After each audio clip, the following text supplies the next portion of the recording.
In a world defined by journeys, two men will make the impossible seem possible. This fall, Zach Thompson, Jack Frimston, or Tonality, rated PG. That was bloody lovely, that. Did you like that? That was really lovely. I don't know why I've gone northern today. You're not northern? Maybe it's because I'm not northern. I'm a cockney. Go on, get cockney. Yeah, get more southern. Yeah, get more southern. All right. I'll turn Turn it on. Yeah, all right. Meet me down there for a live night. Nice one. Why the silly voices? Well, one of the things I might get a message about or asked about is tonality, right? Mm. Tonality is a really interesting one. One, I can't message you back on LinkedIn and tell you how to have better tone. It's impossible. It's like explaining to a frisbee what Wi-Fi is. It's never going to know. Well. Okay? But today we want to jump in and talk a little bit about tonality. Some tips, some things to think about. But I think where I want to start, Jack, is you'll know this better than anyone. The voice is an instrument, right? Mm. Are you religious? Can be if you want. Okay, hopefully I can trust you then. But let's talk about it, okay? So if the voice is an instrument, what tools have we got in our arsenal, Jack? Great question. I guess just to take it back, obviously I would say that you've got a gorgeous tone. Okay, Thank you, sir. I would say it's a tone that I think is clear. There's clarity. It's a nice pace. A nice all the things that go with tone is lovely. Has your tone always been lovely? No. Or is it something you've worked on? No, you want to hear me when I was before the accident.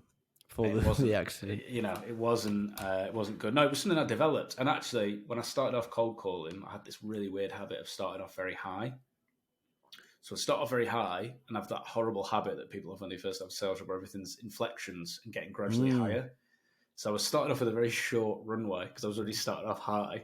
And by the end of my pitch, I'd be like, right up there, and everything would be like that. There's nowhere else for me to go. I was always choking myself on my own tone. So one of the first changes that I made before I even started honing in on how to get better was start off in a much slower, lower register. What about you? You know me, I used to be a Mockney. I mean, I'm still a bit of a Mockney, but more so like that. All right, very fast, very up there, blah, blah, blah. I heard you refer to it the other day as Australian syndrome. So if somebody picked up the phone and said, I'm going to be honest, it's a sales call. You can hang up and do you know what I mean? Your throat's getting higher and there's nowhere for you to go. So I think the best place to start is in a relaxed manner of, I don't really give a shit. This is what I've got to do. And if you're going to start relaxed and there's good breath work, then it means you can deliver things in a stronger manner. So you've got to think about how your voice comes across to maybe different audiences. Okay, so if I'm calling a CEO and I'm going straight for the juggler, how the juggler,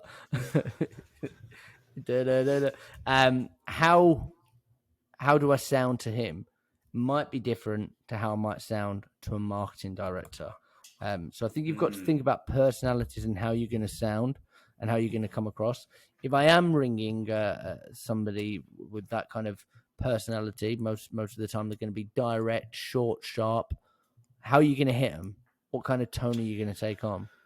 Well, it's a great point. And what you're talking about there is tone matching, right? Which is it's a black belt skill, this, in sales, because it's split second stuff.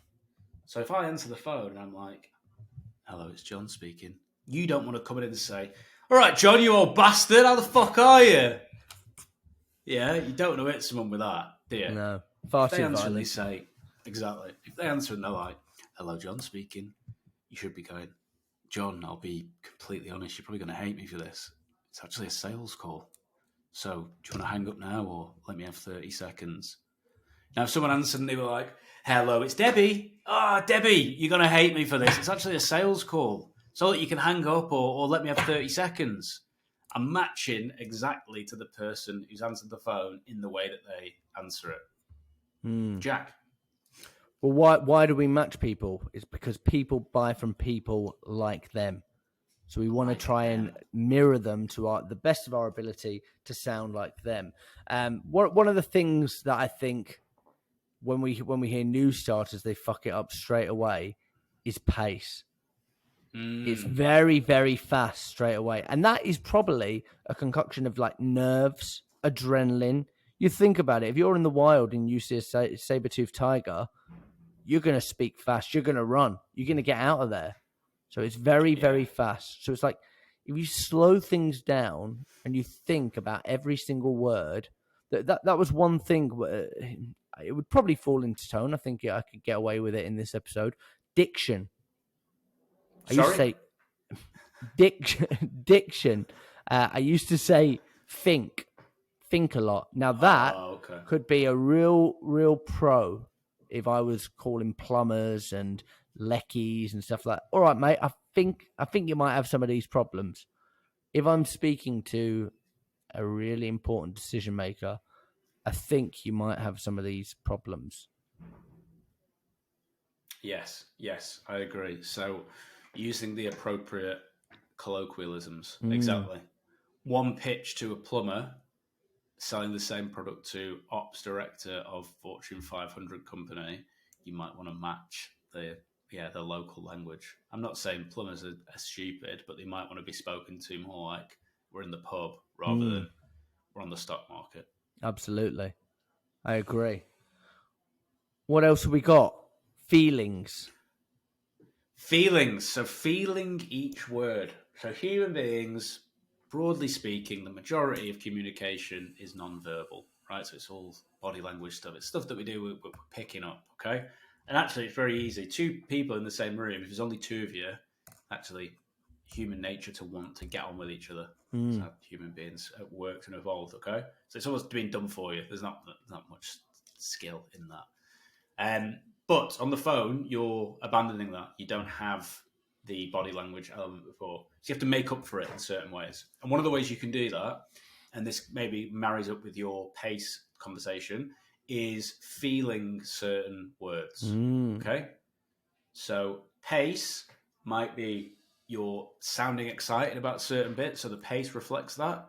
The bits that are more painful, you're slowing down. The bits that you want to accent, you have more hard kind of staccato chops and stops. But you feel certain words how they sound. So you might say, I'm typically invited in by managing directors who really struggling. So I might deliver it more like that. They're really struggling. I felt that. But a lot of them are a lot more hopeful. And when they look out, they're thinking, you know what, I am actually quite hopeful moving towards the future. And that feels more hopeful. But some of them are they're in just such pain.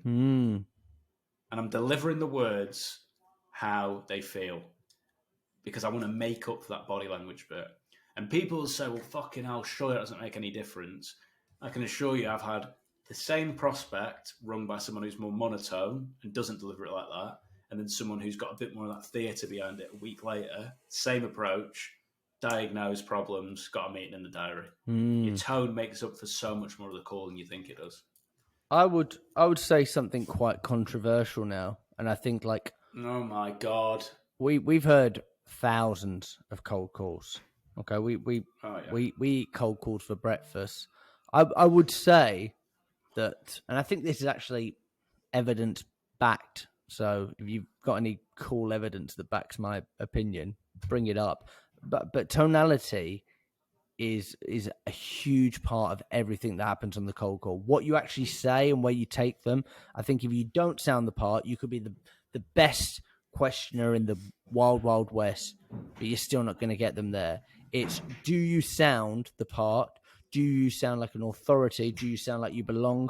Do you sound like I can trust you? We think about the halo effect. If somebody goes in and they nail it straight off the bat, sometimes if you hit them with the right pattern interrupt and the right tone, you must have had this feeling before. You know this is going to end in a meeting. If they've got the problems, I know where this is going straight away. It's like I just know that's kind of landed well.